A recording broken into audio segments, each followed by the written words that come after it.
L'éclat éternel du credo Afar, une odyssée à travers l'histoire et la noblesse.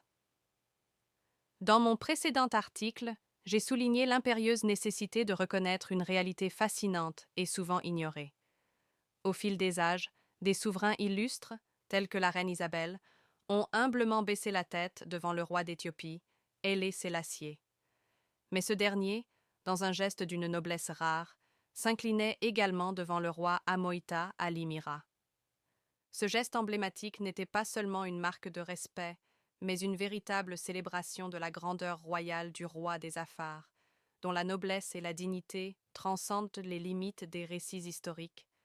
Les peuples Afars, véritables ancêtres du nom Afrique, portent en eux l'héritage des premières civilisations, une empreinte indélébile dans l'histoire et la culture qui se mêlent à la grandeur de l'humanité.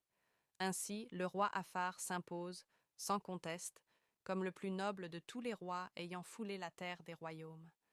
Laissez-moi vous transporter dans les pages d'une histoire riche et vibrante, où Flavius prophète Joseph, que le salut soit sur lui dans son œuvre magistrale, les Antiquités juives, célèbre la magnificence des civilisations humaines, toutes fondées sur le credo Afar.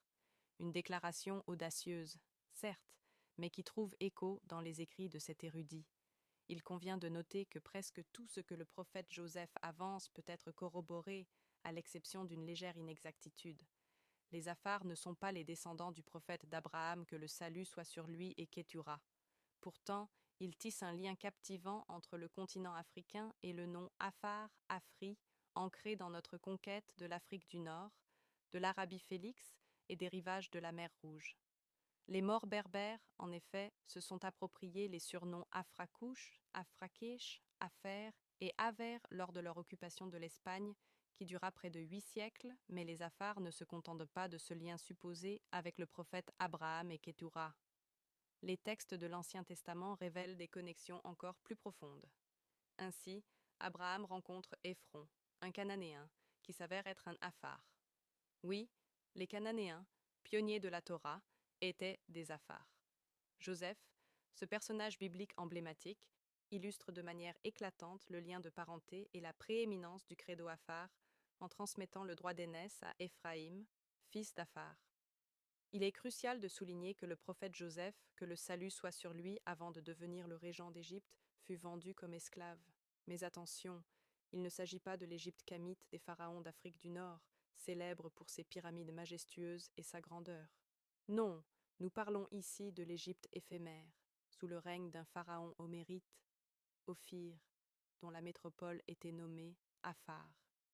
Cette version méconnue de l'Égypte est mentionnée dans la Genèse 25:4 et corroborée par les travaux de l'historien Joséphus. Les surnoms Éphron, Aphra, Aphar, Ophir, Ophrène, Éphra, Éphraïm, Aphrakas, Africanus, Afranius, Apher, Éphorie, Iphicrate, Pharnabous et Aphar se réfèrent tous aux mêmes ancêtres, incarnant l'essence même du credo Afar. En scrutant les annales de l'histoire, nous redécouvrons les vestiges de l'ancienne Égypte éphémère et de l'Afrique du Nord, tels qu'évoqués dans la Genèse de 10 à 14. Même dans les temps modernes, les prénoms et surnoms continuent d'incarner la richesse de notre héritage.